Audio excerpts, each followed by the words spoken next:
As always, that is F105 and Din with some Rebel Girl this week talking Star Wars on the Rebel Scum podcast. James Rosile joined with Andrew Fantasia. Andrew, what's up?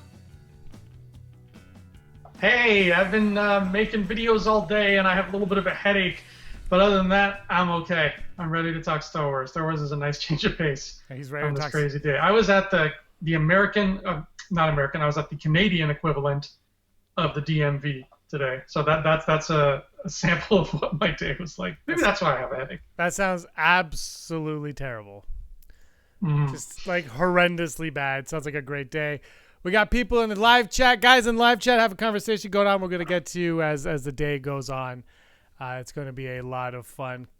Talking Star Wars today, we're going to talk a lot about Emperor Shi, VP, Palpatine. But Andrew, before we get into all of that, we got to talk a little bit about this Matt Smith bullcorn that's been going all around this right now. So, Andrew, have you heard anything about these Matt Smith rumors? I've heard of him. I've heard of this Matt Smith character. I've heard that he's supposed to be a person in The Rise of Skywalker, but I don't know, man. There's something so odd about the whole Matt Smith thing. Like, if he was, I think if he's in the movie, he's somebody significant, like significantly important.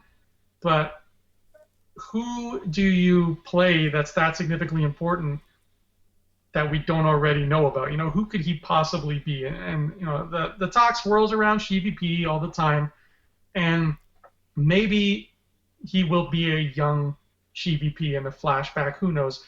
But if that's the case, if he's playing somebody like that, I don't understand why they can't just say, yes, Matt Smith is in the movie in an undisclosed role, and you'll find out more when the movie comes out. Just like Dominic Monaghan. We don't know his name yet. They're just like, yeah, he's in the movie.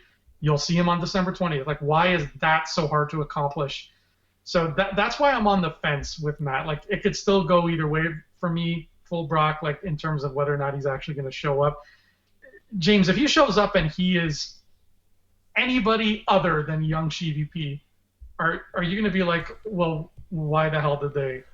Why was this a thing? Well, that new young ShiVP isn't the rumor that's going around anymore. There's something else going around right now about who he is, and it's kind of along the same lines. And my whole thing with this Matt Smith, whatever the hell's going on with Matt Smith, my question is he big? Like you just said, Dominic Monaghan is in this movie. Nobody knows who he's portraying. I could argue that these two actors are the same C-list actors on the same playing field of acting as each other in terms of household name recognition. I don't think like Matt Smith is on the same level as DiCaprio or Brad Pitt or anyone like that. You know what I mean? Like, if he is in the movie and he's playing someone secretive, is anyone going to care enough that they're hiding it? Do you know what I mean? Like, is he that? It's not like this. Like James Earl Jones is voicing Vader. I'd be like, you know, it's not that level to me because he has no association with Star Wars and whoever he's playing. Yeah, I don't know. So it doesn't matter. I just don't think he's a big enough name for me to care one way or another. And I don't mean to be mean about it. I'm just being factual. Like, he was in Terminator Genisys. Who cared? Yeah, it just keeps reminding me of the whole John Harrison / Khan thing from Into Darkness, where it's like we're gonna deny that Benedict Cumberbatch is playing Khan. We're gonna deny it. He's just this guy named John Harrison. But at the end of the day, there's two kinds of people. There's people who know who Khan is and care, and there's people who don't and don't.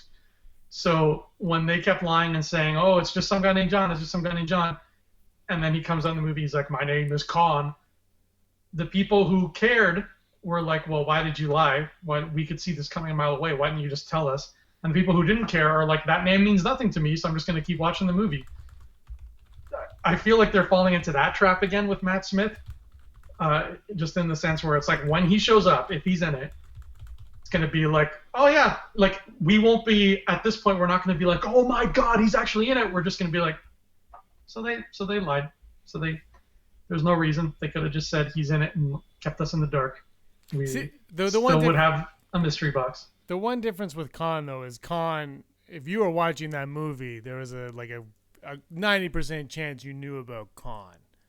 You know, like if you're watching a Star Trek movie, you kind of know who Khan is. And this is like Matt Smith in Star Wars. There's no history there, so I don't know. I was just saying, like what I meant by it is because Miles said that he didn't know who Daisy Ridley was before. It's like, yeah, but we knew she was in the movie. They weren't like, Daisy Ridley's not in The Force Awakens. We'd be like, well, okay. And then she showed up in it. I would have been like, all right.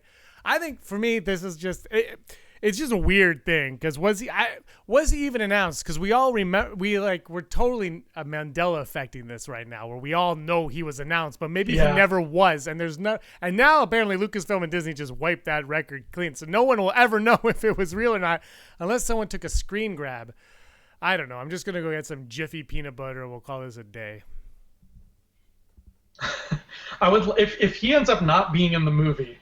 I would love for like some kind of news story to come out to be like, here's what happened, here's why we thought he was. Like, here's how that rumor got started, because I'd love to know how something like that even starts rolling. Now, rewind for just a second. You said now the talk of the town is that he's not a young Palpatine. He's somebody else. We've had this we've had this conversation, Andrew, and I don't want to go into it. We are going to have. Right. You're right. Andrew and I are going to do a huge spoiler discussion at the end of the episodes. We're going to do the whole live stream, and then we're going to say goodbye, like we do on the Rebel Scum podcast now. And then we're going to talk about something not in depth, but it'll be a spoiler talk, and then we'll cut that as a separate video for another time for everybody that wants to watch it. We'll also be live with that as well if you want to join in the live stream for it. Because look, we don't want to. The thing with Star Wars right now is we're in that gray area where we don't know what's legit and what's not, and I don't want to be the one that ruins, Vader as Luke's father to anybody. I don't want to be that person. But if there's something to talk about, I also want to talk about it with people that want to hear it. So I just want to be respectful to everybody on every front. And Andrew doesn't care about spoilers because he wrote the movie. That's right. I wrote it on a yellow legal tablet. Yeah, right. Okay, so anyway, the Matt Smith thing is, in Aftermath, there were acolytes of the Beyond, and the rumor now is that he is an acolyte, and Palpatine kind of he works with Palpatine, let's say, for lack of a better expression, so he's in cahoots with SheVP in a certain kind of way. All right, I just that's like, if that comes to be, that's fine, but why hide him from being in the movie? Like he's just not an actor that I think people were going to walk in and be like, well, he's in this movie. Where is he? There will, like, don't get me wrong, there will be his fans that are going to do that. He's not like, if they were like, Johnny Depp's not in Pirates of the Caribbean, and then he showed up, we're like, what? It's not the same level. Look, he might end up being that level eventually. He's a fine actor and everything, but just right now, he's just not. For me, it's more like, oh, Emperor's back. That's a bigger thing for me than if the big twist is that Matt Smith is in this movie. It's like, all right, cool, I guess. Yeah, Star Wars has always existed kind of in its own world, and it's not about what famous faces they can get. It's about what famous characters will show up. That's what we react to. When we saw Jabba show up at the pod race, that's when we were like, oh, we got to see Jabba. Yeah. Now, if the announcement had been like, oh my God, guys, Will Smith is going to voice Jabba, that's not what Star Wars does. That's not how they roll. So. Just give it time. So you're right. Yeah, that's not the kind of thing that we would get excited for as fans of, Doctor Who or The Crown. Yes, we'd be like, yeah, sure, give me Matt Smith. I love Matt Smith. But just say if he's in it. If he is in it, just say so, and then that's it. You don't have to tell us who he's playing. We can guess. We waited this long. We can keep guessing. Unless it is exactly what Heidi Feder just said, and that perhaps he's just playing a stormtrooper like Daniel Craig and Kevin Smith and all of that. And then you're like, okay, well, I get it now. Even then, I don't know why they would hide it so much, but whatever. At least then it's like, okay, well, I guess that. But Heidi Feder also says she'd rather have Ian McDiarmid in this movie. 100% agree. I couldn't agree more. And very much so, Heidi. Absolutely. Yeah. But I don't want to get into that conversation because I don't want to go negative on something that isn't negative yet. Like, For all we know, Ian McDiarmid is in this movie. For all we know, he's playing the Emperor Palpatine. And that's all we know right now. And so I don't want to be like, wow, they ruined it already. 7 months away and it's been ruined. Yeah. Grr. They should do a movie every 4 months. That's what they should do. I just find it curious, though, that his name has all of a sudden been like deleted from the Star Wars UK website or something. It's like, what is happening with Matt Smith? Why is this? And the thing for me, and I mentioned this on the Patreon 1313 this morning, is that the thing that really kind of threw me for a loop was when he was asked about being in Star Wars, he goes, I'm not in Star Wars. And he just kind of said it innocently, like, I don't know what you're talking about. So if he was cut from the movie, I think someone would have to come out and clarify what's going on. Like something has to be clarified as to what's happening here. But was he up for the same role as Dominic Monaghan, maybe? I don't know. Like at some point we're gonna have to learn what's going on with him if he's not actually in the movie.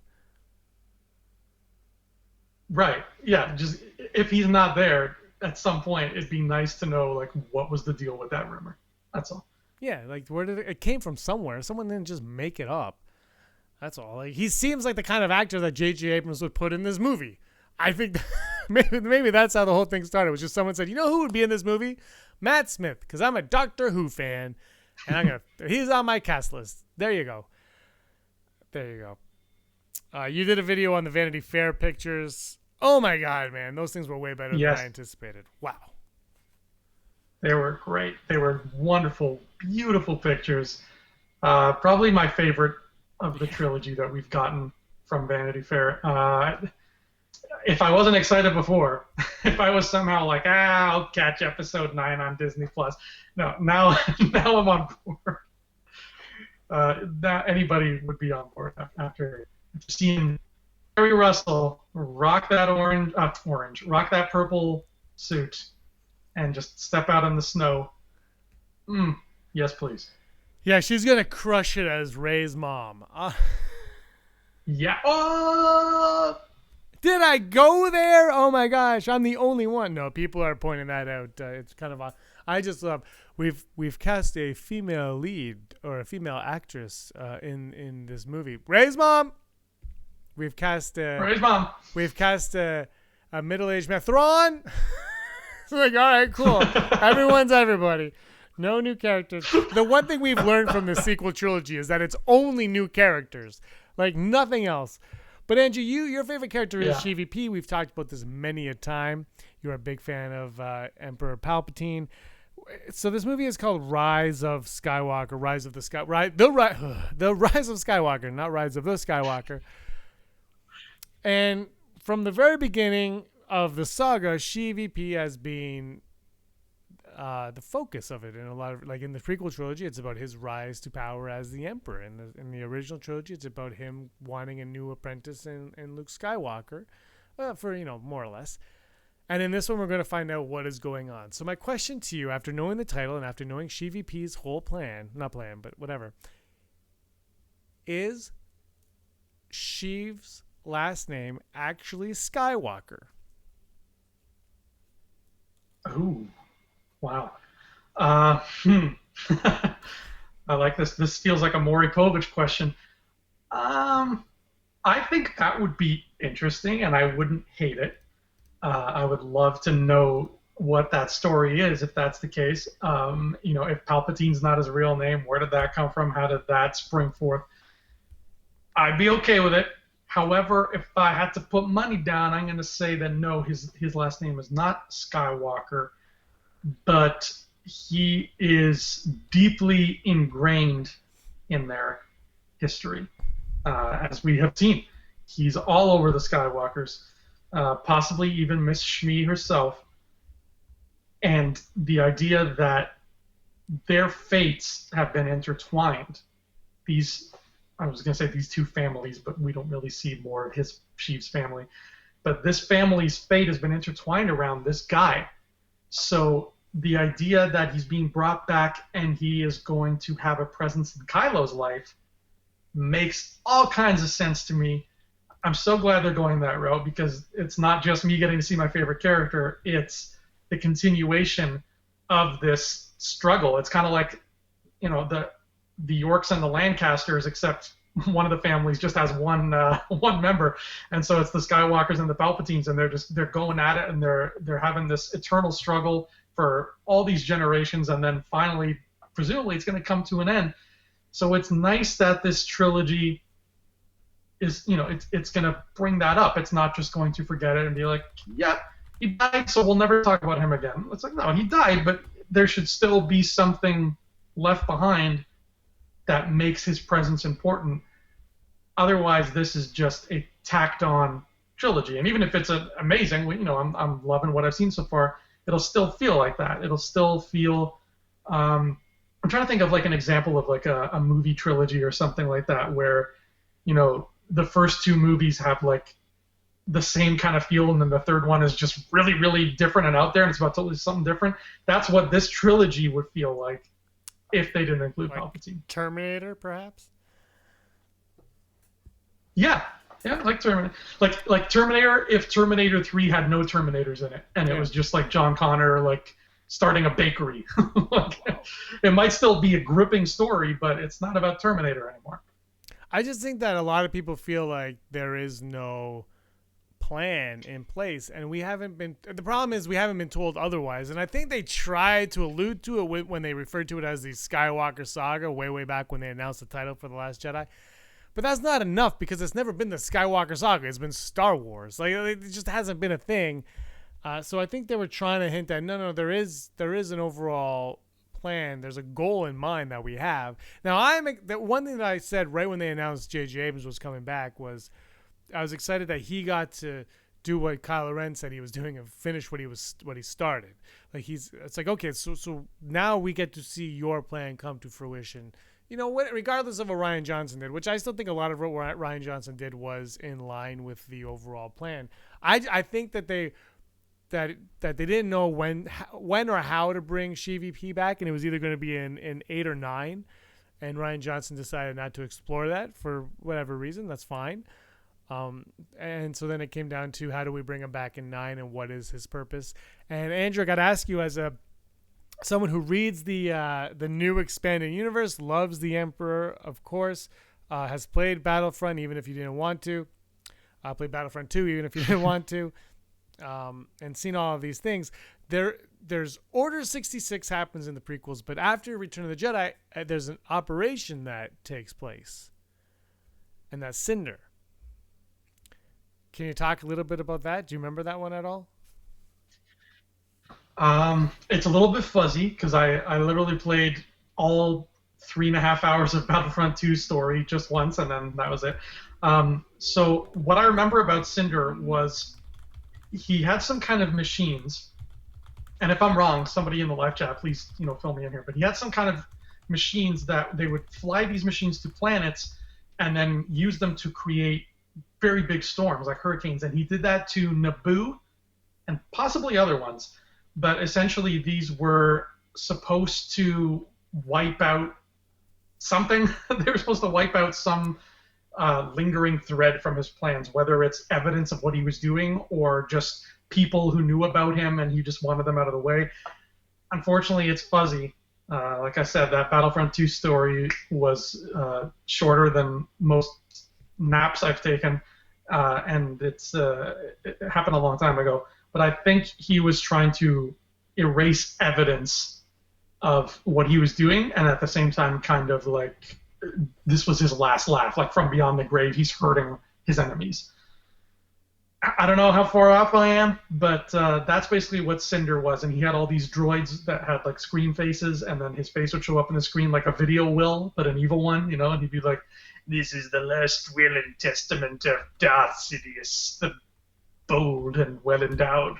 That's the name I gave myself." And he's like, "Here's what you'll do: fly these hurricane machines to Naboo and turn them on, and it'll make people really upset. And then you can say this came from Palpatine, and then etc." I don't know. Is that what happened? I'm sorry, it's been so long. but that's just what I remember from Operation Cinder. Something along those lines. The reason I bring it up, though, is because we've heard now in this Vanity Fair article that J.J. Abrams said, or I think it was J.J., but somebody said that we're going to learn how the First Order kind of came to be, and we have been getting that in increments in the expanded universe, and Sindel was like the first big part of that whole thing where you see like the robots with the Emperor's image. Maybe that's all we're getting from Ian McDiarmid in this movie. I don't know. I mean, that would be kind of cool to see. Mm-hmm. I think that would still be kind of cool to see because they've kind of left these hints to us. And that's the other thing that really kind of makes me go, okay, they might not be BSing us right now. This might have been the plan from the get-go because we've been seeing these hints nonstop that they've never forgotten Palpatine. They've never just been like, oh, he's dead. Now we're going to move on, which they could easily have done. That would have been so much easier to do. Just been like, yeah, he's washed away. Instead, they had this intricate plot about how he had a contingency plan and the outer rim and this, and he sprinkled pieces here and there, and he was on Jakku with his observatory and all these things going on. If you don't know where this is all leading, and I'm not saying perfectly no, I'm just saying have an idea of where it's going, you wouldn't come up with all that randomness, like there would be thought put into that, and the story group would have to say, okay, well, if this is how we're winding down this whole thing, this is the sandbox we can play in without disturbing that over there. Yeah, and when I was reading these books initially, 2-3 years ago, before we got that Rise of Skywalker teaser, I thought that this was the writers of the EU stuff trying to compensate for the fact that we're never going to see the Emperor in a movie again. That was what I was thinking. I'm like, if I'm like Claudia Gray or Chuck Wendig, I'm like, oh man, it's a bummer we're not going to see the Emperor because now they're focusing on Snoke and Kylo. So I'm going to make it that the Emperor has been doing stuff behind the scenes, and we might get to see, seeds of that throughout new canon, even though we'll never see it in a movie. That's what I thought. Now, was that the case, or did somebody on high clue them in and say, listen, sprinkle some Emperor because eventually we're going to come back to him in the films? I'd love to know. I'd love to know what they say to Story Group and to the people in charge of the books. Like, how much info do they get? How much does Claudia Gray know about what's happening in The Rise of Skywalker, like today, right now? What does she know about that movie? I'd love to know the ins and outs of that. Well, I have a question for you. The counter question to your question is, you've read Master and Apprentice. What do you think she knows?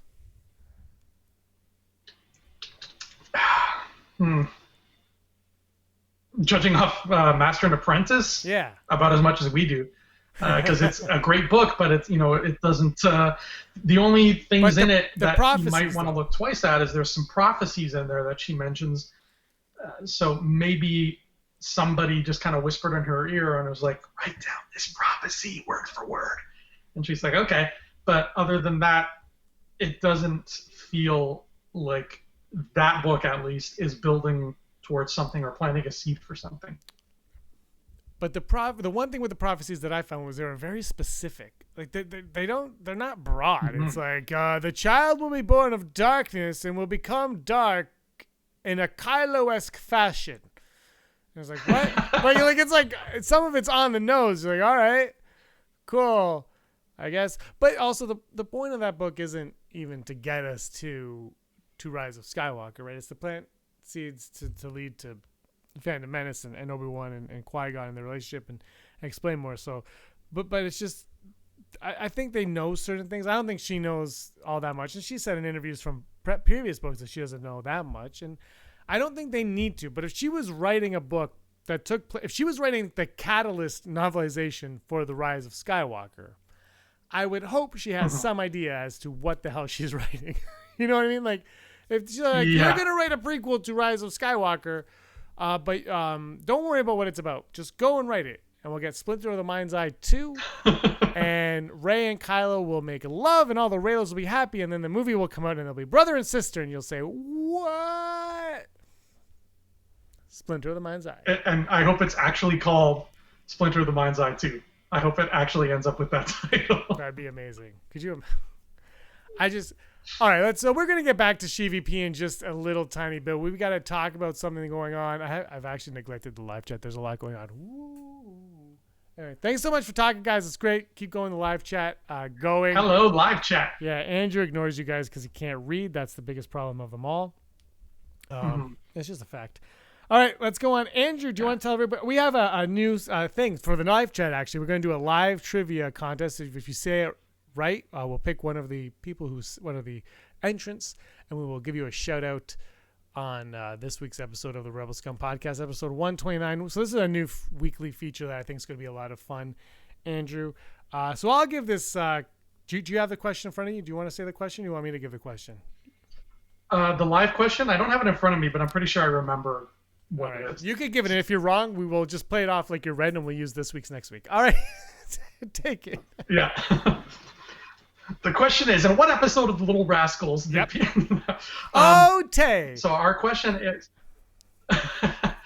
what is the species of the greatest pod racer in the galaxy, Mr. Ben Quadinaros? Oh, Benny Quad. What is the species of pod racer, Ben Quadinaros? Ben Quadinaros, name his species. Give us a comment below, and there'll be a bunch of correct answers, I'm sure. And if not, we'll pick one, and we will give you a shout out on next week's episode of the Rebel Scum podcast. We're going to do this weekly because it's a lot of fun to do trivia. Andrew's going to come up with the trivia questions from now on, so they'll be very, very hard. And there we go. Here we go. Rural Farm Board. Do trivia. We just did. You guys are on a delay. We're buffering, so sorry about that. Do it. Roll it again. All right. Andrew, tell everybody about Patreon and maybe something that you've got cooking in the bag podcast-wise. Oh, yes. Yeah. First of all, thank you to all our Patreon homies for supporting us. We really, really appreciate it. We have some the contest. Is that what you want me to get into? Some of the contests for the Patreon folks. Because if you join our Patreon, you'll be eligible for some of these contests, which include a copy of Jedi Fallen Order for the console of your choice when it is released. Then there's also a contest for the Patreons coming up where we will get you a Saturday pass for Star Wars Celebration Anaheim 2020. Whatever those dates may be, we don't know yet. Nobody knows yet. Somebody knows. I'm going to say Leland Chi is the only person who knows, and he's not telling yet. Both of those will be coming soon, and only for the Patreon subscribers. So those are pending. But if that sounds like something that you want to win, mosey on down to Patreon and click that button, partner, and become one of our posse. I don't know why I slid into this cowboy motif, but I'm going to roll with it because cowboys are cool. I'm going to tip my invisible hat to that. You'll have to, with the cowboy mode on, you'll have to watch Solo later. We'll revisit the trivia question in a little bit. Let's go on to Legends Row, the row of legends we like to put on the live stream. So we have this row of secondary characters because Han, Luke, Leia, they're all there. Lando's there, Jar Jar's obviously. They're all on this row already. But we're going to have our secondary Rebel scumbags Legends Row. Each week we're going to do a poll on Twitter. I haven't actually set it up this week, so I'm going to do it while we're talking. Andrew, do you have the list of nominees for this week so that I can write this poll while you're doing it? I do have the list of nominees. All right, so you can set up that thing, and I got your back here, my friend. All right, go for it while I write this week's poll. So, the Legends Row for this week. All right, so we had some themes going on last week. The theme was troopers. And you all spoke, the tribe had spoken, and the Stormtrooper won out. I still think you're all crazy and the Sandtrooper should have won, but that's just me. But this week, the theme is fitting with our trivia question that we just asked, because the theme is pod racers. Which of these four pod racing people do you think deserves a spot in the Rebel Scum podcast Legends Row? Here are the four nominees. All right, we have Ben Quadinaros, Clegg Holdfast, Rats Tyrell, or Gazgano. I know who my vote is going for. I am picking Mr. Gazgano because he has been my favorite pod racer since day one.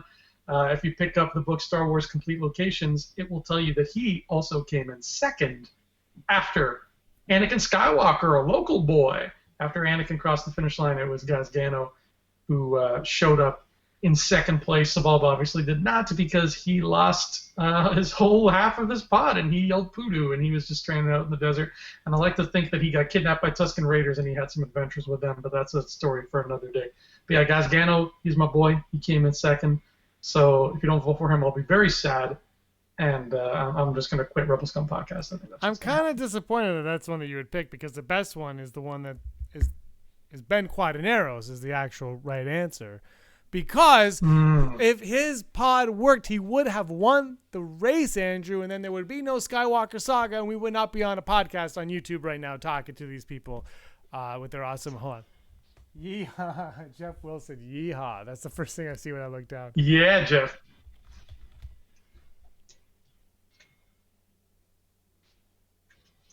That's what happened. Jeff, you and all my other cowboy compadres can join me on Westworld podcast, which is not real yet, but it will be eventually.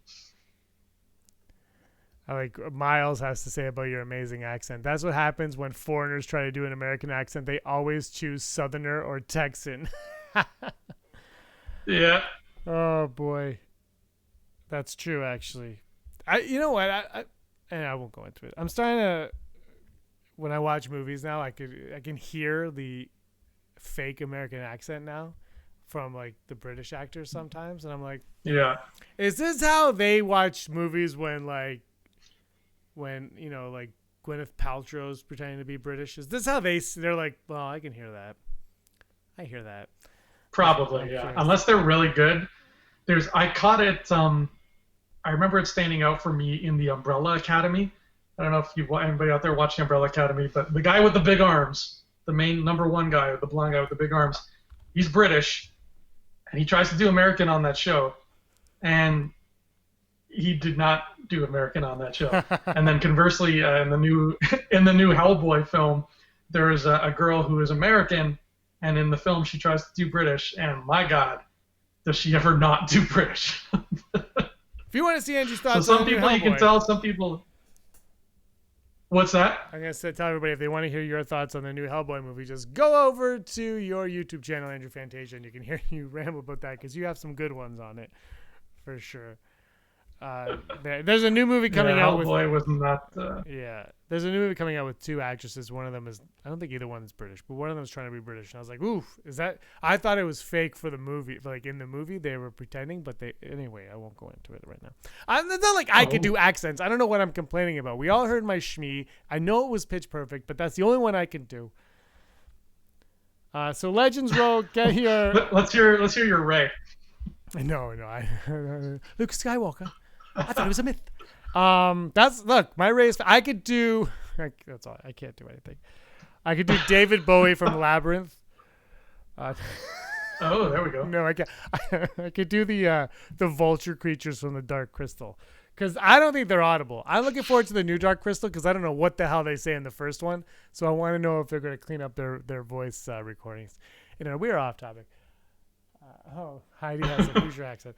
All right, so that's our Legends Row. Go on Twitter and give us a vote. I think I screwed up again and only put it for a day. It should be on for a week. So vote for Ben Quadinaros. Maybe I'll put it up again. Or Gasgano, because he's slightly better. Stop it! Gasgano. That's not what you said the first time.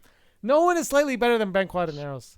No, the Ben Quadinaros Black Series action figure. Shout out to Darth Ward who got me a C-3PO Black Series figure. That was pretty rad also.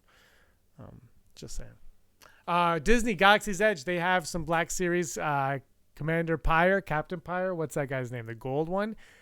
He's in it with Kylo Ren and Stormtrooper, and I want that 3-pack very, very badly because that's pretty rad. Yeah. And they have Hondo as well. They're What? getting a Hondo Onaka Black Series. No! Yeah, that's what I saw at the Hasbro thing. Disney Park exclusive, or?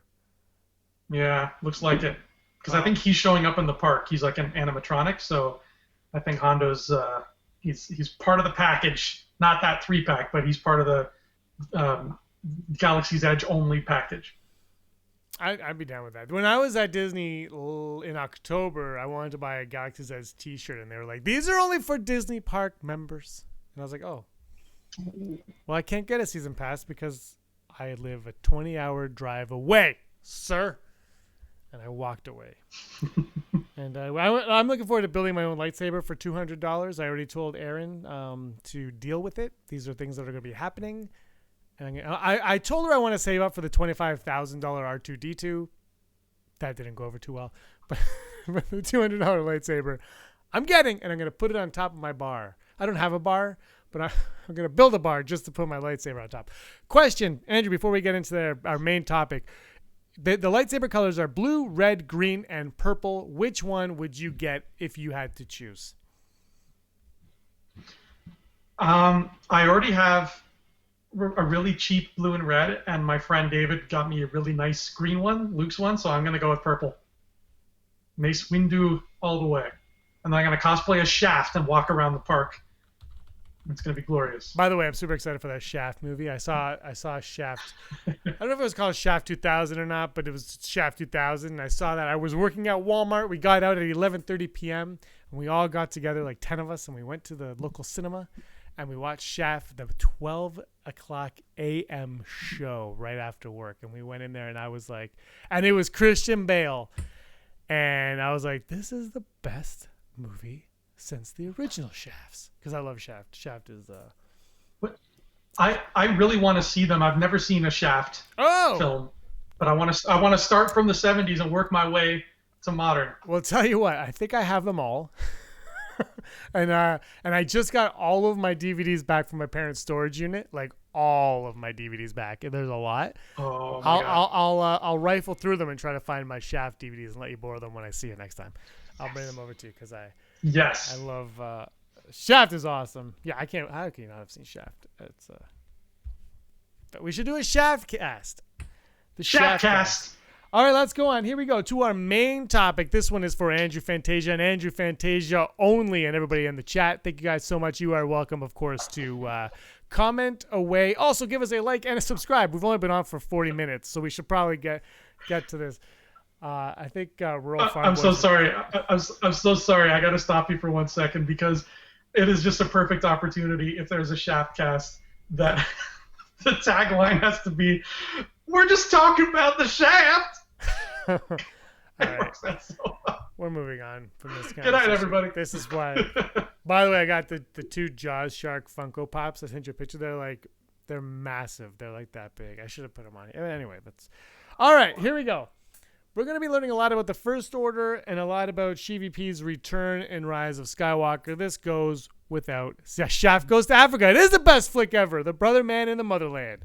That's the best movie. Andrew, I'm so excited for you to watch these movies, Andrew. That was Jeff Wilson. I'm seriously excited. They're so good. Side Akbar. I went to my aunt and uncles, and they're like Italian. They're from Italy. Like, they came here when they were kids, and they had all these 8-tracks, like the old 8-track tapes. And I was like, oh my God, do you have a player? And they did. And I went through them like, Beatles, blah, blah. The Shaft soundtrack. And I was like, I need your 8-track player for the rest of my days and this.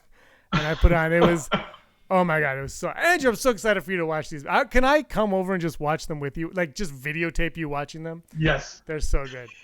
Yes, you can. They're so good. All right, here we go. So we're going to learn a lot more about SheVP. We're going to learn a lot more about Rey and Kylo Ren. We heard in that Vanity Fair article that their relationship or their connection runs a lot deeper than we thought. Andrew and I will be talking about that a little bit after the show when we get into our spoiler talk. But anyway, I wanted to ask you the question because Snoke takes the credit for this, but what if it was not Snoke?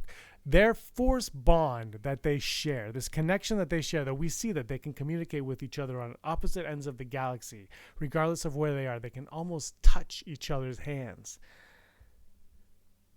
Andrew Fantasia, is it possible that Sheev Palpatine Skywalker III created that force bond between Rey and Kylo Ren? Yes, if Snoke is his puppet. I think it's a very, very good chance, not a sure thing, but a really good chance that Snoke was an outlet for Sheev to do whatever he had to do. He was maybe not necessarily like a clone body of him or something like that, but just a random, really tall dude who we don't know anything about, who became essentially a Horcrux for Sheev, whether it's Sheev's soul or his dark side force power. I don't know. Something that only like somebody like Filoni could eloquently explain. I'm making a mess of it. But Snoke was used like this by Palpatine. So I think whatever Snoke did, whether it's creating that Force bond, whether it's like sitting in his chair and saying words. I think that was Sheev doing that. So the long answer, what I just said, yes, I think that is very, very likely that was Palpatine's bond. are you okay with that? I just want to ask you because Snoke is, remember, the Snoke is Snoke, Snoke this, Snoke that. If it turns out that Snoke was just a puppet of Emperor Palpatine, is that satisfactory to you right now in this moment? Take away what you might learn in the movie, but in this moment, if J.J. Abrams came out right now and said, "Oh yeah, and Snoke was just a puppet for Palpatine," your reaction, immediate reaction, without seeing it fleshed out or delved into. Hold on, sorry, you cut out on the question, and I heard if J.J. Abrams comes out right now and says, give me that again? If he said that Snoke was just a puppet, and he just said, he came out, Vanity Fair, he's like, just so you know, Snoke was just a puppet for Palpatine. That's all I'm going to say. And he left it at that. And then, you might learn more later on, but right now, just knowing that, how would you feel? I'd be okay with that because we don't know anything about Snoke yet. So for him to be a puppet, it doesn't ruin him. It doesn't, it's not like we're sitting there and being like, oh, it's not like Spectre where they're like, oh, all the villains from Quantum of Solace and Casino Royale were secretly working for me. It's like, really? No, they weren't. So it doesn't ruin anything at that point. Whereas if he comes out and says Snoke is a puppet, I'd be like, okay, that's an answer. That is the answer to the question, who is Snoke? And I'm satisfied by that answer. Do you think that just the average moviegoer would be satisfied by that answer?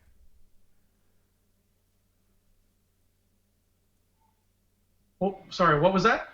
You're cutting out on me again. Do you think the average movie fan, average moviegoer for this movie would be satisfied with that answer?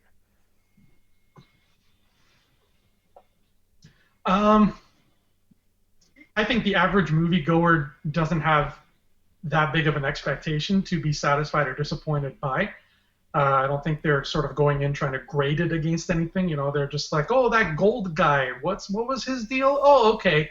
The Emperor was like using him as a tool or something. All right, neat. Moving on. Tell me more about these horses. I think that they're going to be just fine with whatever happens in the Rise of Skywalker.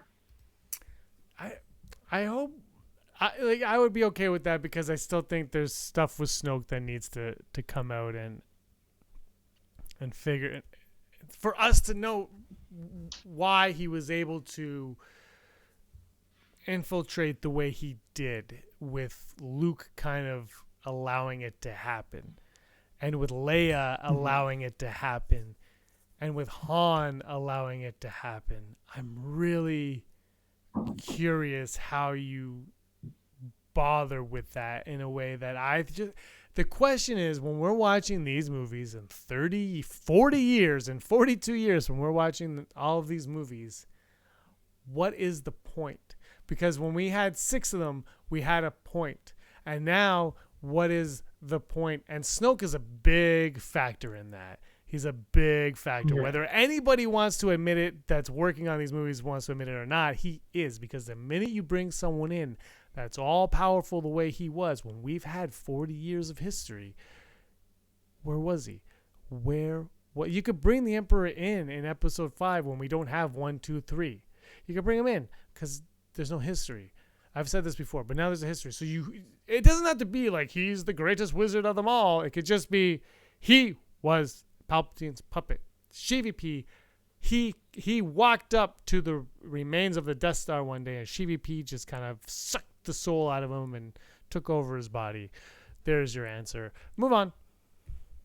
Now here's a question for you, James, because you're a very positive fan, and I think it would be like somebody would have to try really hard to make you hate a Star Wars movie, which is a great thing.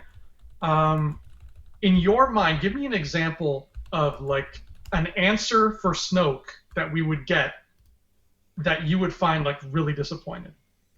Oh, just not getting anything, like just forgetting about his existence in this movie. That is the only way I will be dissatisfied with Snoke as a whole, because he's not even a character right now. He's a cameo in The Force Awakens. And I honestly, I was watching The Last Jedi a little while ago, and I think Andy Serkis is fantastic. He's also fantastic in Black Panther, and then he also gets wasted in that movie way too early as well. They have this thing with killing off Andy Serkis when you should just keep Andy Serkis alive, because he's really good. Just have his character be banished somewhere. But that's the only way for me personally that his character will be disappointing. And it's not even just his character. It's actually kind of it's Kylo Ren is disappointing. Luke is disappointing. Like he affects those characters so much that there needs to be a connection. It needs to be addressed in some way. It doesn't need to be a grand lecture or anything. It could be a small little piece, and that would be satisfying for me. Yeah, I agree. To completely close the book on him and just never mention him would, I think, be the biggest disappointment of all. Anything else, like just trying to work him in any way, would be better than that. Okay.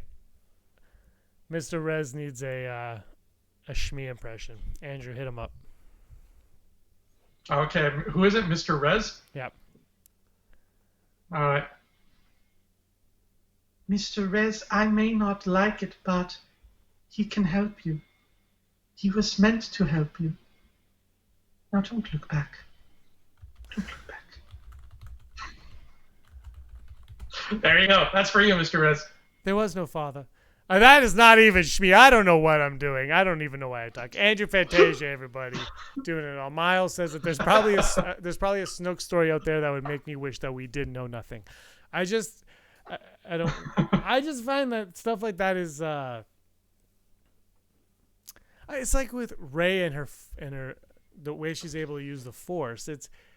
I get it, but isn't it more enjoyable and entertaining when you watch the character learn it? Like,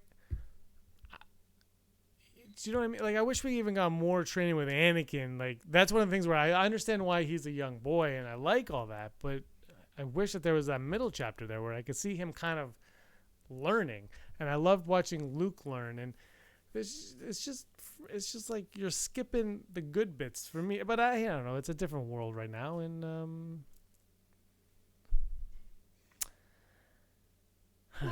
training is fun, but I think the training would have to be different each time.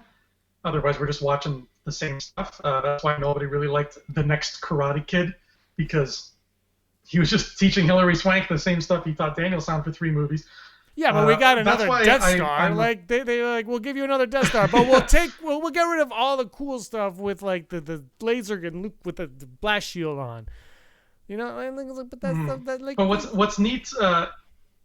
It's neat though that the Obi-Wan training Luke in Episode 4 was different than Yoda training Luke in Episode 5, which was different from Luke training Rey in Episode 8. Every time we've seen training, it was different. And that in turn, that was different from Qui-Gon training Obi-Wan in Episode 1. Like, we have seen masters and their apprentices, get down and into the nitty-gritty of like how to use the Force, how to just be a better person. Like we don't see Qui-Gon teach Obi-Wan like, here, lift your hand and make that rock move, but we see him teach him things about life, like don't stand around your anxieties, be in the here and now where you belong. Trust your instincts. Like, we saw training happen. It was just different. He wasn't riding on Obi-Wan's shoulders and backflipping through the swamp.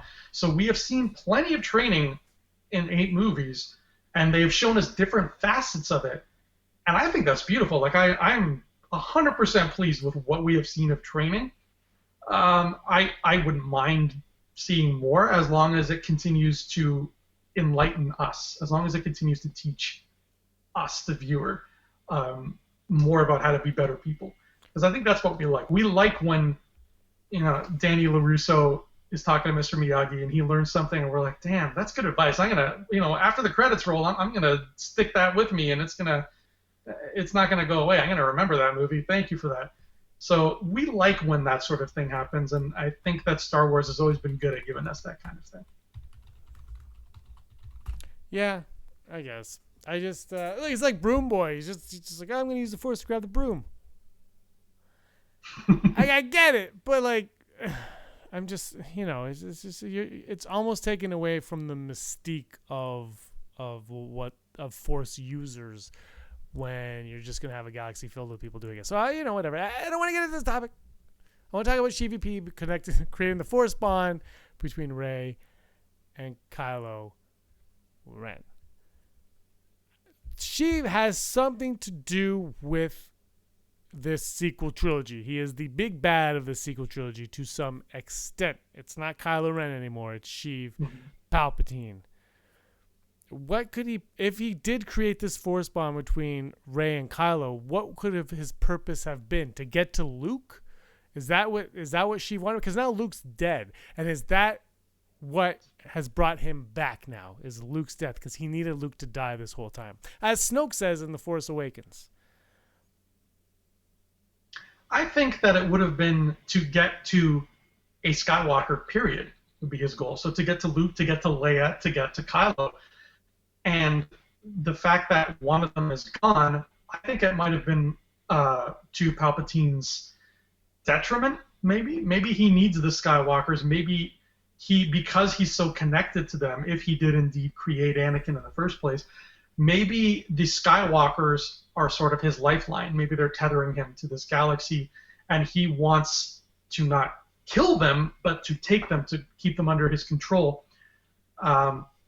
So he's like, get Kylo as close to me as possible. He did so, having Kylo be with Snoke.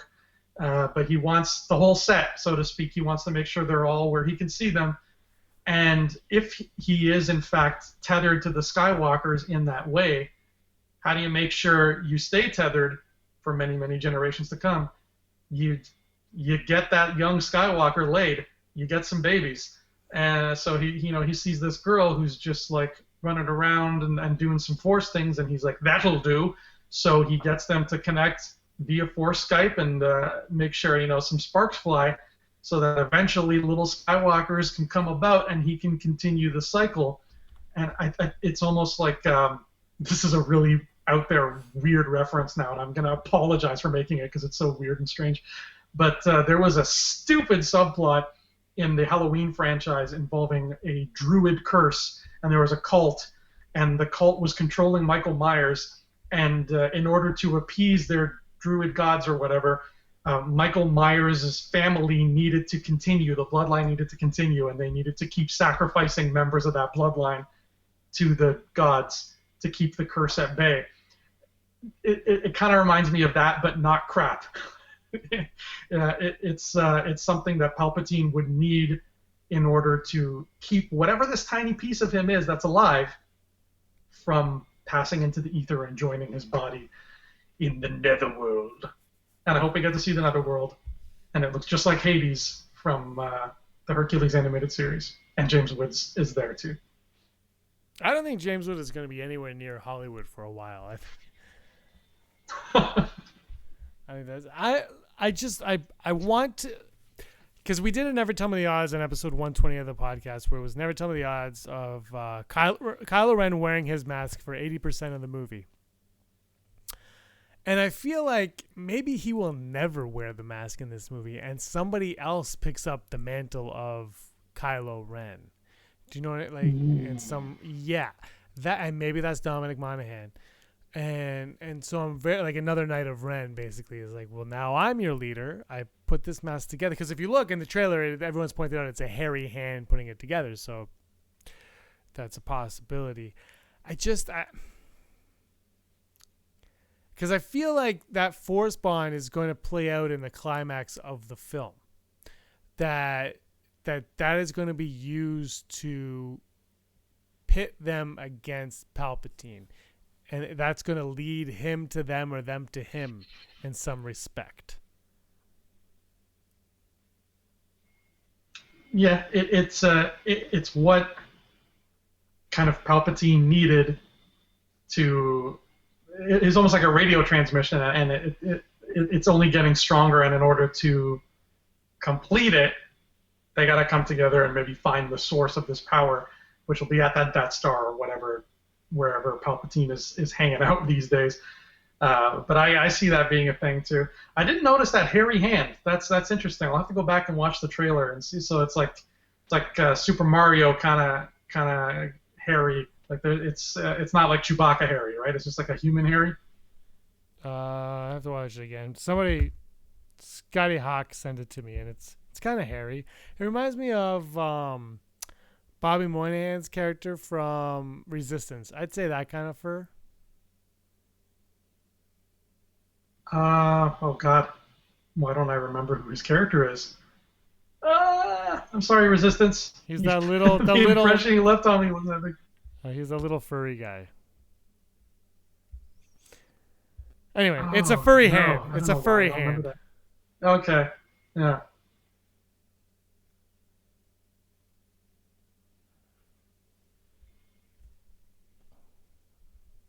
Just a furry hand. Hey, if somebody else picks up that mantle and makes that mask, that'd be kind of neat. That is, and how great would it be if it's like a fake out in the film? So like we don't know until like somebody pulls off the mask. Like maybe Rey thinks she's talking to Kylo and she's like, "Come on, Ben, I thought we were friends." And then he's not saying anything and he's just like tearing through people. And then the mask gets pulled off, and surprise! It's Matt Smith the whole time. That's where he was hiding. And he does some sneaky stuff with the mask, and that's something we've never seen in Star Wars before, and I like that. It's like, yeah, we've seen the good guys dress up as stormtroopers and hide and stuff, but imagine like a character who as a character who always wears a mask, so something like Darth Vader, but that character gets killed or something, whoever's in that suit gets killed or pushed aside, and somebody else puts on the suit for nefarious purposes and pretends to be them. I think you could have a lot of fun with that. I'm on board now. I'm on board. Sign me up. Somebody named General Hux is sabotaging Kylo Ren because he's the Emperor. He's the supreme leader of the galaxy, and somebody has to give him a bad reputation. I don't know if that's going to play out. I'd kind of be down with it. I'm sorry, I'm reading the live chat right Richard now. E. Grant. Richard E. Grant. Well, what's up with him? But anyway, Snoke, Palpatine, Kylo, Rey. There is a through line with those four characters, and it is the Force bond. That is what I'm saying, Andrew. Yeah, there's the bond. I think runs through all four of them, and I think it's going to be very important. And it's to the story's benefit to make it very important because those are four very important characters. This is the rise of Skywalker, after all. So, and for all we know, the rise of Skywalker might be a bad thing. It might be what Palpatine wants. Yeah. He wants to keep that bloodline going and make them his own personal kind of army that keeps them tethered. So saying the rise of Skywalker might be akin to saying the Empire Strikes Back or Revenge of the Sith. It might be a horrible thing, and we don't want it to happen. So Rey has got to stop the rise of Skywalker from taking place. That's ice cold, baby. But I like that too. Can you develop on that a little bit more? That's kind of cool. Rey stops the rise of Skywalker. Ooh, I don't know if I've heard anybody speculate on that before. That is a nifty idea. That's one that would... to that point, J.J. Abrams said in the Vanity Fair article that what he learned from Rian Johnson was that you should take risks. And he said there were risks that he took in this movie that he would not have taken in Episode 7 because of what he saw Rian Johnson do. And to me, that added fuel to a lot of a fire that I have about this film. Like, what is going to happen? Well, he's not going to... To what he's saying, he's not going to play it safe. And if he's not going to play it safe, anything can go down. Rey could have to stop the rise of Skywalker. Rey could turn evil. Palpatine could come back. Palpatine could be Matt Smith. Matt Smith could be a Gungan. We don't know. Anything is going to happen in this movie now. We're going to get a lot of flashbacks, they say, and the Force bond, I think, is going to continue. And is it December yet? I know. There's a lot to pack in. Thankfully, that 3-hour and 34-minute runtime leaves ample room. Shout out to John Hine, who sent in a super chat. He also wants us to know that Phasma is dead, and I say Phasma is alive and well. Because she is Sindel. Operation. Oh my God, Andrew! Thank you, John Hine. Phasma is dead. Long live Phasma. Sindel from... No, I said that. Sindel, right, is the operation from SHVP. Sindel, right? Phasma is Sindel from the Ewok movie. It all makes sense. Illuminati confirmed. There we go. Well, Jon Favreau says they watched a lot of the Ewok movies for The Mandalorian, so people are paying attention. And also, Kylo Ren from the Droids cartoon. WTF on that one. Kylo Ren. When you sent me that, I was like, no way. He's joking with me. And I hopped on Wikipedia, and sure enough, it's not only a person, a character, but it's the name of an episode. And I was like, wow. The Revenge of Kylo Ren. That's dedication. Somebody in Lucasfilm, like circa 2014, when they were coming up with that name, somebody was just like watching droids, just racking their brain, just like, what do I do? How do I, I got to come up with some characters. And they're like, there it is. It's so weird. And yeah, the Boonta Eve Classic is also in there. I want to see George Lucas's notes for this sequel trilogy for Episode 9 and beyond, or just all of his Skywalker notes to see. Because I know they said that they threw them out, but I feel like J.J. Abrams and Lawrence Kasdan went back and they grabbed some old notes that he had at some point. So it's Operation Cinder, not Sindel. So I got ahead of myself, and now I'm disappointed. I'm disappointed in Star Wars and with me as It's okay. It's one letter off. He's trying to hide it. He's trying to be clever. He hides it. It's one letter off. He's fine. You're still right. I want to see the Force Bond explored, and because that was a big question, right? Before we go into our final topic today, that was the big question: was if Snoke created the Force Bond between Rey and Kylo, how does it continue at the end of the movie? Right. And it's almost.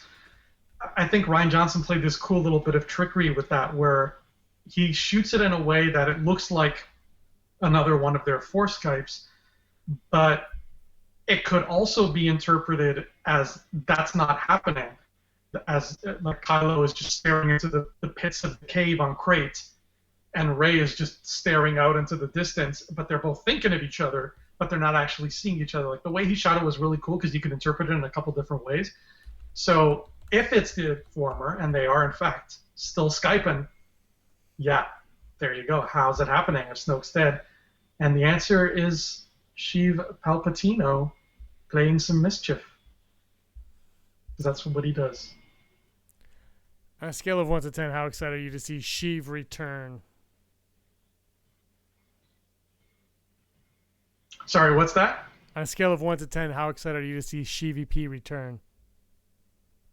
10. I'm gonna go right in and say it. That's a big fat 10 from me. If he returns even full makeup, hood, and everything, 11. If it's just like a little hologram or a voice only or something, I'll still be excited. If it's just a flashback where he's just walking around as like youngish Palpatine, so he's still Ian McDermott, but he's just in normal clothes, I'll still be excited. But if it's like full Emperor with the hood and the yellow eyes and maybe even a little bit of Force lighting, 11. Yeah, hands down. How about you? 9. 9. Because it's going to tie it all in together, which is exactly what I want. How do you tie all these movies together? What is the point of all of this? Oh, the point is Sheev Palpatine. That's the point. Good. We have a focus. Now, every movie we're watching has a focus. Let's see how this plays out. I'm totally excited for it. Mm-hmm.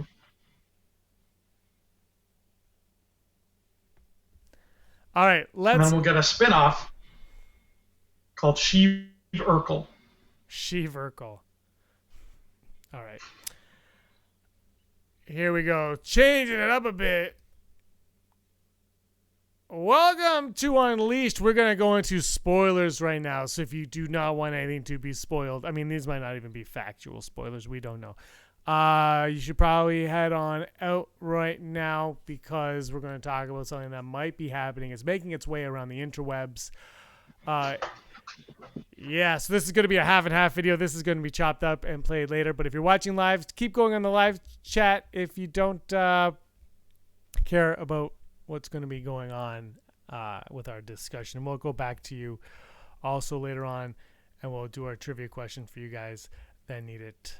Also, okay, so here we go. Andrew Fantasia has no idea what I'm about to say, but this has been making the rounds here. Sorry, just removing a chat because I had a request, so I did. There we go. Here we go. Rey's father has been revealed. Rey's mother has not been revealed. Andrew, you ready? Who said this? Well, I don't know who said this, but this is making its rounds, and Where does this come from? It's all over the Twitter. Everyone's talking about it. It's online. You can Google it if you want. But nobody with any inside information has confirmed this as of yet, and maybe they never will, because maybe this is bogus, which I think you're going to be on that pathway. But I'll say this. When The Last Jedi ended, Josh from the Den of Nerds gave me a call, and he said, that was Reylo, right? That was Reylo. But when I finished watching the movie in my theater, my wife stood up on one side of me, and my mother stood up on the other side of me. And they both turned, and they said these words to me about Rey and Kylo Ren. So they're brother and sister, right? Both of them said that to me. So this new rumor that is circulating right now is saying that Rey's father is none other than Han Solo. However, her mother is not Leia. And when Ben discovered this, that is when he turned to the dark side. And he kind of went all AWOL. Now, I can't see that all playing out because the timeline doesn't work out, especially when you factor in Bloodline and The Last Jedi, how he kind of... Well, you know what? No, I got to scratch The Last Jedi because we don't know what's going on in Ben Solo's mind in those scenes in The Last Jedi when he's laying down, when Luke is like, oh, this is going to be bad. We don't know why. Maybe he knows all this, but he's teaching himself to be calm, to be calm. So anyway, Andrew, you just heard this rumor for the very first time. What do you make of that? Miles says Unkar Plutt is Rey's father. Good night.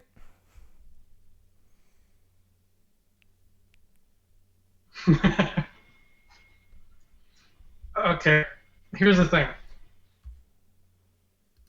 If this happens, if this is real,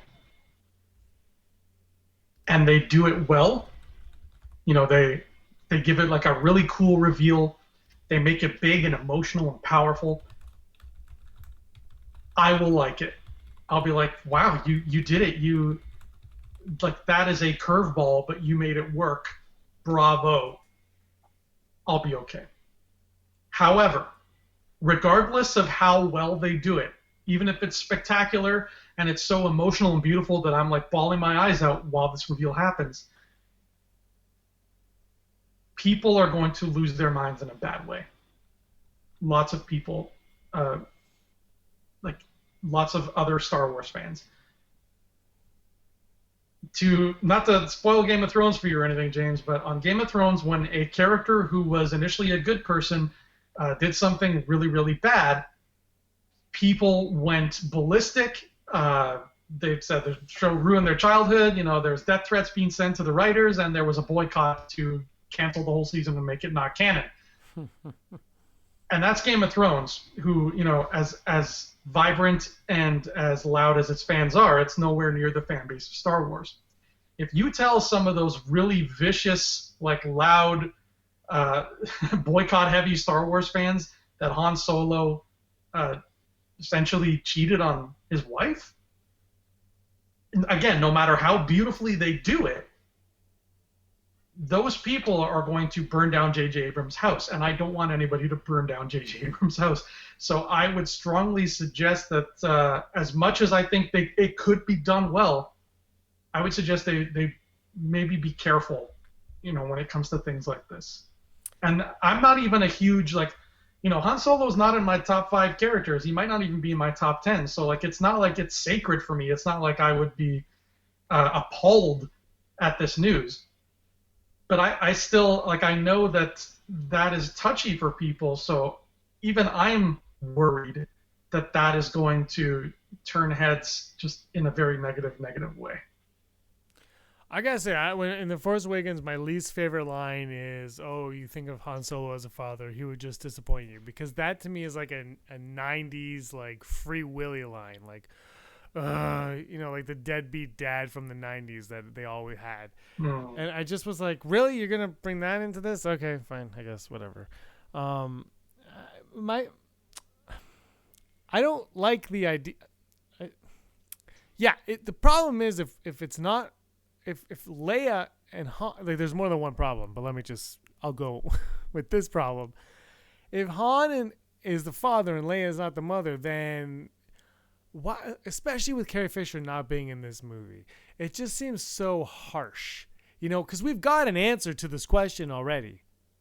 Whether you think it's satisfying or not, we got an answer. There are nobodies. They sold you for drinking money. You could just play that out. That could just be the answer. Oh, yeah, and by the way, what's Carrie Russell's name? Zori Bliss? Zori Bliss? Yep. She could be the one that dropped Rey off and was like, yeah, you know what? Your parents sold you to Unkar Pled. I delivered you to them, and that's the end of your story. That's it. You're nothing. For me, you're just a paycheck. That could all play out. That's how it could be. But if you separate Han and Leia like that, like, it already sucks that they were separate when we met them in The Force Awakens. Like, it already was like, oh, that sucks. Why? Because she went to what she was good at, and he went to what he was good at after Ben turned, not before Ben turned. We are told in the movie after Ben turned, right? I'm saying that right? That's the timeline of it. I believe so, yeah. Because they're together in Bloodline, but they're kind of like separate paths, but they are together. He spoiler alert, he rescues her in Bloodline. Like, they're together still. There's no animosity. They're not separate. It's been the longest they have been apart is 6 years max, which is how long Luke has been max on the island. That, like, Bloodline in chronological order is probably the most important book, because any question you have about anything, you look to that book and you're like, well, Rey can't be Leia's child, because Rey would have been 9 or whatever in the flashbacks. This is 6 years before, which means she'd have to at least be 3 years old when Bloodline takes place. So Rey's already born when Bloodline is taking place. So that's one of the many issues with the theory. Now, I don't want to get anybody's nervous. I don't actually have a problem if she were to... I don't have a problem with most of the theories on anything, to be honest. And I don't have a problem with Rey being Han Solo's child, because in The Force Awakens there is that connection between them, and Han keeps giving her those looks, and you kind of felt like, oh, they're leading us to something.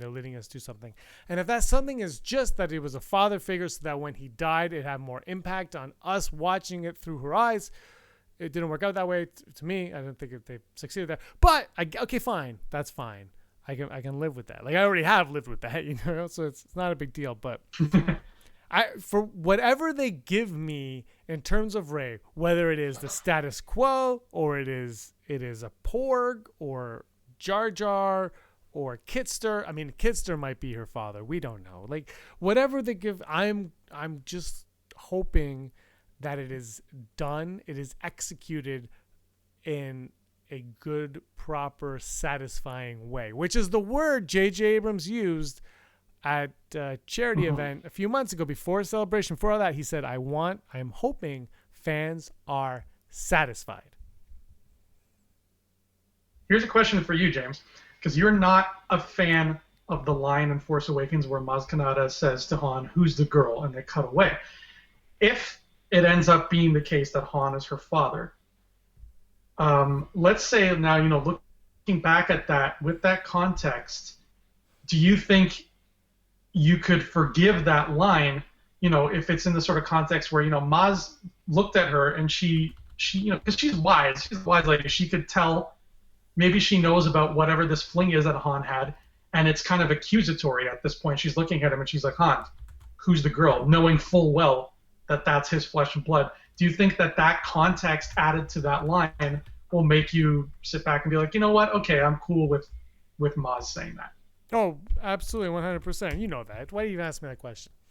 My problem with that line is it goes nowhere and it's never addressed in any capacity whatsoever ever. And it's like, well, who is she? She's nobody. So why not just have Han say she's nobody? That is what irritates me the most. If she's somebody and Han knows it and they're holding out on it, and then we'll find out what that is. Well played.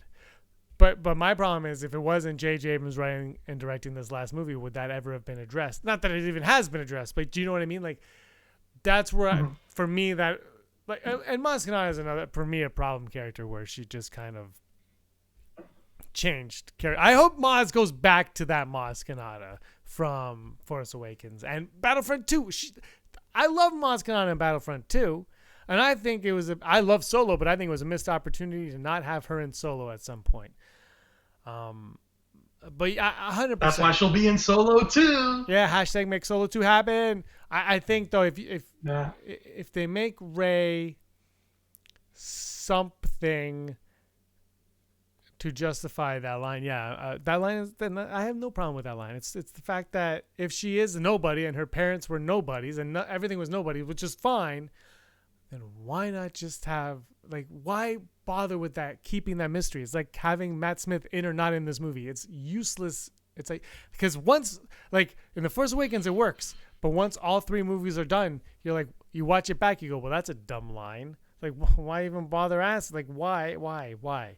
So that's, why do you get me riled up?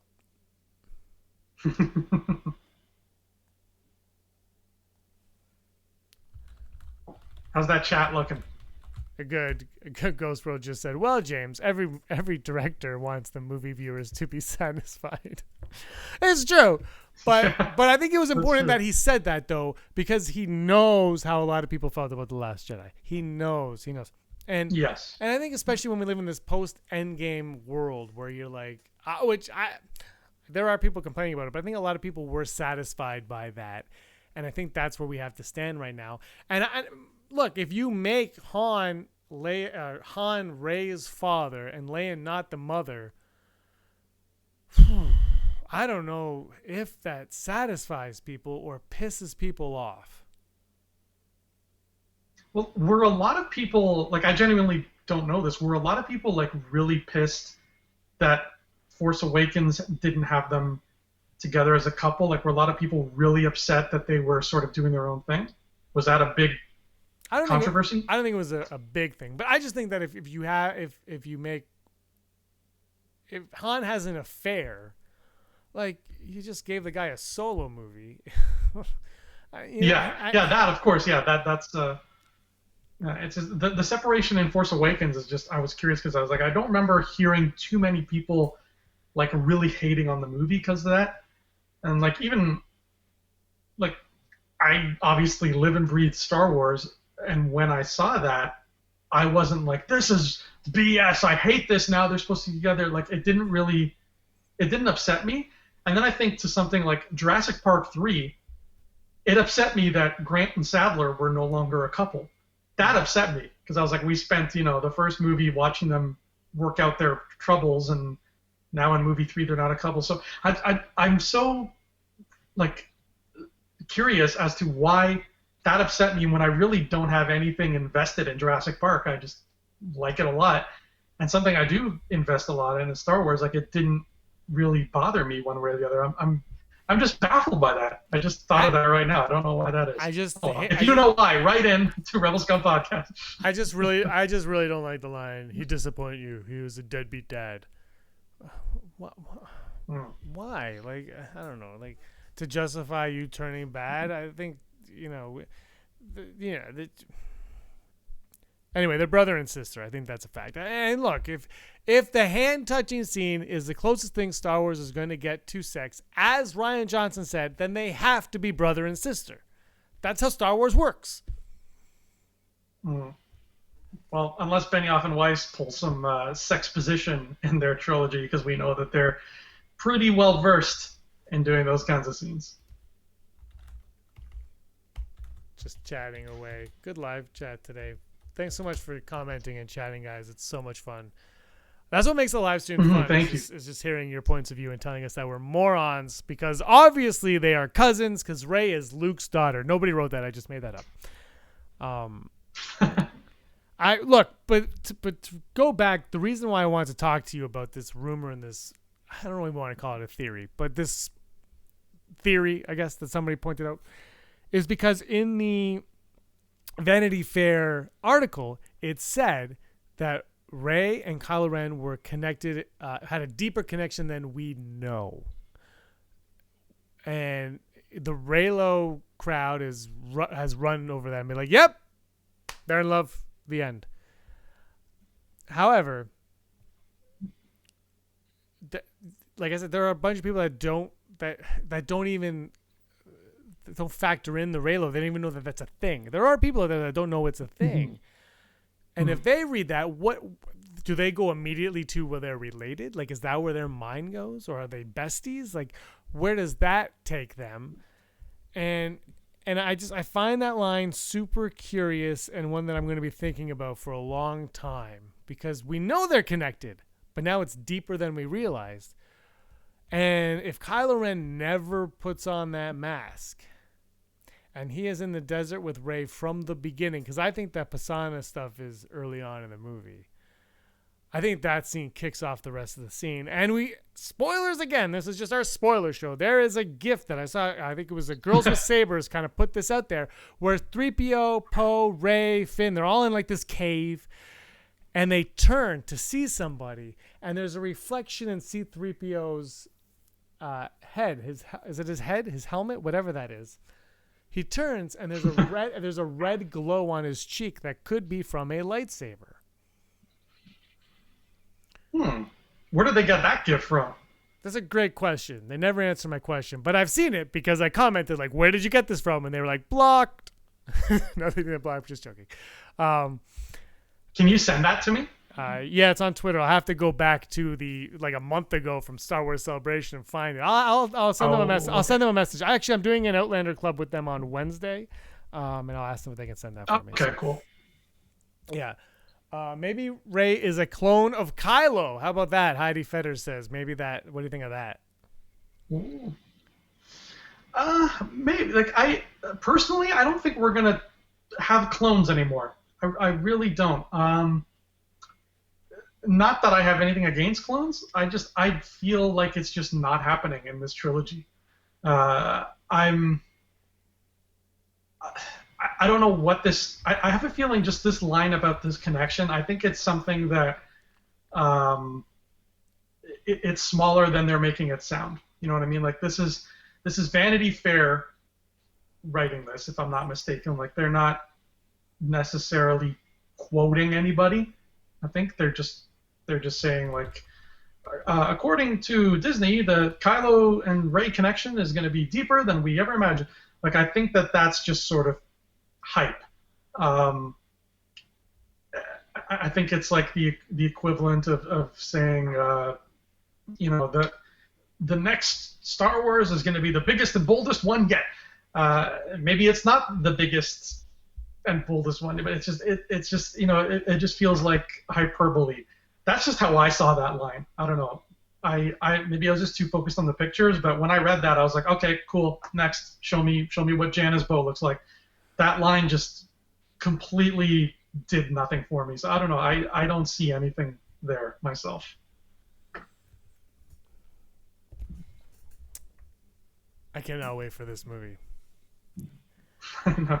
I think that what they're saying about the connection is true. It might not be over the top, but there's something up with those two.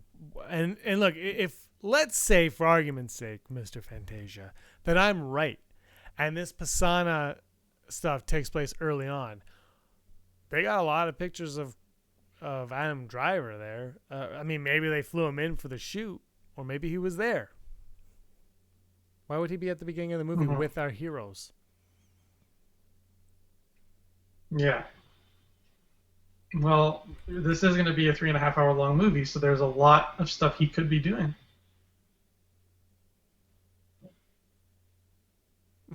Sorry. Miles likes the idea of R2 being shut down at the end. Now I'm gonna cry. Oh, That one break my heart. It is break my heart. That is a sad ending. I think it's an appropriate ending, though, if I'm being honest. That's how I feel. Actually, no. You know what? I think Pisana might not be the beginning, because I think if I remember right, the beginning is the jungle. Yes, no. The jungle planet that we saw. No, not the opening of the movie. What I think happens is they say goodbye to Leia, and Leia buggers off to whatever Leia's going to do, and then they go to Pisana, and Pisana kicks off the events of the film. Basically, like whatever they get there, is what takes us on our journey. That's where my head's at right now. Yeah. Okay. Cool. That's. And we don't know what that jungle planet is called yet, so that's interesting. There's still more to learn. I like that. It's the second forest moon of Endor. Second. Yeah, a lot to learn. There's so much to unravel here. We're just trying to scratch the surface, get you guys engaged, talk with you guys. Oh, my rabbit has come to join me right now. Hi, Carlos. He just bit my hair on my leg. I'm wearing shorts. A lot to unpack in this 7 months going in. We love doing these live streams with you guys. We love commenting beside. You guys might see this video if you're on the live stream. This is going to go up tomorrow separately on everything. It's been a lot of fun. Andrew, before we end the Unleashed portion of this, never tell me the odds Rey and Kylo being related by blood. Okay, so before you answer, Side Akbar, you're not in the Reylo camp, but is it ever something that you think of? Or are you just like not involved in that?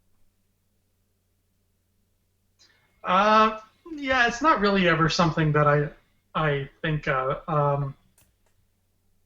I don't even really think of Reylo that much, to be honest, even though that's like the big thing. I just like the idea of these two characters separately. Like, I love what they stand for separately when they're not sharing scenes with each other.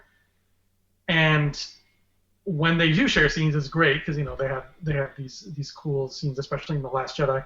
But I love Rey and Kylo for what they do when they're not with each other. I love them for the scenes that we see them in when Rey's just being Rey and Kylo's just being Kylo. So their connection, even though like it's something that we endlessly theorize about, it's just never something that is really at the forefront of my mind. It's just like, I can't wait to see Rey and I can't wait to see Kylo, and they'll probably have scenes together because that's how it works, but fine, great. Are they related by blood? I'm going to say 14%. 14. Mm-hmm. Oh, I'm just engaged in the chat. Maybe I could be persuaded to up it to like 16, but I think that's where I would draw the line. Yeah, I'm going to not answer this question. Cop out. Yeah, I'm going to go... Should I just full bracket? Because that's the ultimate cop out. Here's my thing. Yeah. I totally get both sides of fandom. The Reylo side and the non-Reylo. Like, I get them both, and I understand it both, and I'm not like married to either one of them, so I'm okay with whatever happens. I think for me, it's not about blood; it's about their connection, and those two are the driving force behind whatever is happening. And I think that driving force is whatever is behind SheVP's master plan, and it involves those two for a specific reason. And it could be Rey because of Rey's connection with Jakku, and it could be that she was near one of his hut things that he had there as observatories, and maybe she fell in one day, and like the Flight of the Navigator movie, the great movie from the 80s, she accidentally fell in an observatory, and then he flew her around with Pee-wee's voice and all that fun stuff, and there's a reason why she has been chosen, and there's a reason why the son of a Skywalker was chosen. And there's a reason why Skywalker is going to rise, and if it is because Rey has to stop that rise, or if the rise of the Skywalker is doom and gloom, oh man, we're going to find out in 7 months. Yes, we are. Actually, almost 7 months to less than 7 months to the day, actually. So we're doing okay for us. I think in like a few days it'll be 200 days till the rise of Skywalker. Ooh, we're getting there. So yeah, you're getting there. Oh, happy Memorial Day to our American friends. Happy Memorial Day. Yeah, we had a day off. Stan Solo's on. Stan, hello. Just saying hi. Patreons. Gotta shut up. Like I said, guys, chat's unbelievable today. Love doing it. Love talking with you guys. Love hearing what you have to say down there. I am wearing glasses and I'm blind, so I have to squeeze and look in. I think it's just going to end as a tragic love story. And Nessa, thank you. Thanks, Nessa. All right, Andrew, you want to wrap this up? Yes, I do. Hold on, let me consult my show notes here. For the I don't have anything in the notes for the wrap up. How about let's go back to our trivia question. Trivia question. Yes, trivia question. If you didn't catch it the first time, here it is. What is the species of Mr. Ben Quadaneros, the second greatest pod racer to ever hit the Booty Classic and Malastare? And also our Legends Row, you can go on Twitter and go on this poll right now on the Twitter for our Legends Row Week 3. We got Ben Quadaneros, Clegg Holdfast, Rats Tyrell, and Gazgano. Because Rats has 0% of the votes right now, so somebody needs to get on there and vote for Rats. Gazgano has 14%. Clegg Holdfast has 29% of the votes. And everyone's favorite, and the one who would have won the Bounty Classic had his pod worked properly, Ben Quadaneros is leading the pack with 57%. I have not had a chance to vote yet. Let me go on and put in my vote for Rats because, Skip Bayless. Yeah, that's who it's going towards. Bam! Ben Quadaneros has just bumped up to 63%. Andrew, let's see where you could put. I'm going to go up right now. Here I go. Hold on. Twitter. I apologize for my slow-ass internet. Where are we here? Okay. Who do you select for this week's? Oh, no, it's not coming up. Hold on. No, here we go. All right. Let me just click there. Vote. Okay. My vote's locked in. Your vote doesn't count. Did you go with Clegg? Who'd you go with? It hasn't updated. Because he's the coolest one. Yeah, it hasn't updated on my thing yet, so... nobody vote for Gasgano because he sucks. All right, let's say good night to everybody. This has been the Rebel Scum podcast, Flying Casual, and also a special Unleashed as well going in for everybody. So thanks so much for watching. Andrew, thank you for joining me once again. Can't wait to do this next week.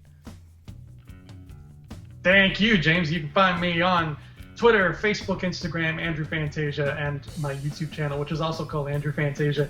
If you were disappointed by Game of Thrones Season 8, I have a video coming out, if not tomorrow, then Wednesday, on my YouTube channel. You all know I like to write. You all know I've got my book here, Mr. Side Scroller, right here. Let me just pick it up. You all know I write. So on this upcoming episode on my channel, I'm doing a video essay. Yeah, James got it too. I'm doing a video essay called If I Wrote Game of Thrones Season 8. And it's just basically what I would have changed, what I would have kept the same. So if you hate the season, maybe you'll like what I have to offer. And if you like what I have to offer, then you'll definitely like this because it's just me offering things on a page. 628 times. This is a long book. It is. It's a good book, though. That's Check what it I'm out. up to. It is on Amazon, and you can find him at a local bookstore in Ontario, Canada. Coming at you. All right, guys, thanks so much for watching. Thank you for all the live chat comments. It means a lot to us. Please give us a like and a subscribe. We never remember to say that off the top. We should start saying it off the top. And until next time, may the force of others be with you. Always.